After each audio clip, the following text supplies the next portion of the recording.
പാലക്കാട് നിന്ന് വന്ന മൂകാഭിനയത്തിന് A grade കരസ്ഥമാക്കിയ കുറച്ച് മിടുക്കന്മാരും മിടുക്കികളുമാണ് ഇന്ന് സി മലയാളം ന്യൂസിനോടൊപ്പം ചേർന്നിട്ടുള്ളത്. നമുക്ക് ആദ്യം ഇവരെ ഒന്ന് പരിചയപ്പെടാം. ആദ്യം റെപ്രസെന്റ് ചെയ്യുന്നത് 2 സ്ത്രീകൾ ഒരു ഭീകര രൂപത്തെ കണ്ട് പേടിച്ചോടുന്നതാണ്. ലാസ്റ്റത്തെ ഞങ്ങളുടെ പോസ്റ്റ് വന്നു കഴിഞ്ഞാൽ സ്ത്രീ ഒരു പവറായിട്ട് ഒരു സ്ത്രീ ശാക്തീകരണം എന്നുള്ളൊരു ടോപ്പിക്കാണ് നമ്മൾ ഇതിലൂടെ പറയുന്നത്. സ്ത്രീകൾക്ക് ഏറ്റവും കൂടുതൽ സപ്പോർട്ട് പുരുഷന്മാരാണ്. അതെ അതെ അതെ. സ്ത്രീകളുടെ ശത്രുക്കൾ സ്ത്രീകളാണെന്ന് തോന്നിയിട്ടുണ്ടോ? അങ്ങനെ അത് ഇപ്പൊ പറയാൻ പറ്റില്ല. ചില സാഹചര്യത്തിൽ അങ്ങനെ ഉണ്ടാവും, ചില സാഹചര്യത്തിൽ സ്ത്രീന്റെ ശക്തി സ്ത്രീ തന്നെയാണ്.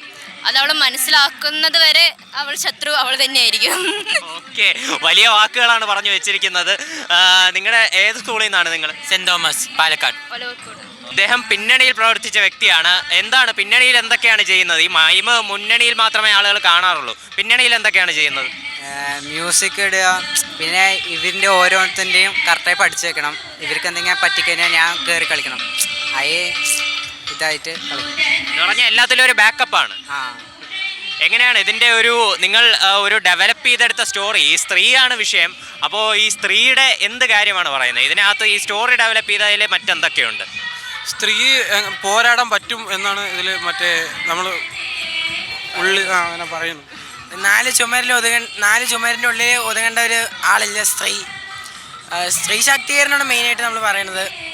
എങ്ങനെയൊക്കെ ഉയരാം, ഒരു കുട്ടിക്ക് പീഡനം സംഭവിച്ചു, അവളെങ്ങനെ ഉയർത്തെഴുന്നേൽക്കും, അതൊക്കെയാണ്. ഇനി 2 സ്ത്രീകളുടെ അടുത്താണ്. സാധാരണ ചില പുരുഷന്മാരൊക്കെ ഇങ്ങനെ സ്ത്രീ ശാക്തീകരണം പുറമേ പറയാം, പക്ഷെ ഉള്ളിൽ കുറച്ച് ഇത് കാണും.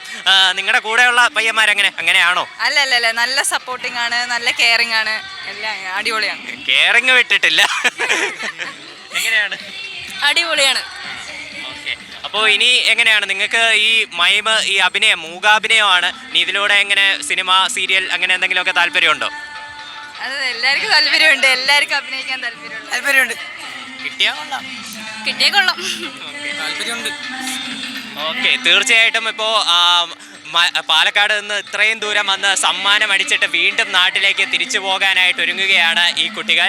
സി മലയാളം ന്യൂസിന് വേണ്ടി രജീഷ് നരിക്കുനിക്കൊപ്പം അജയ് സുതാപിച്ചു. ഏറ്റവും പുതിയ വാർത്തകളും വിശേഷങ്ങളും വിരൽ തുമ്പിലറിയാൻ സി മലയാളം ന്യൂസ് എല്ലാ ഡിജിറ്റൽ പ്ലാറ്റ്ഫോമുകളിലും ലഭ്യം.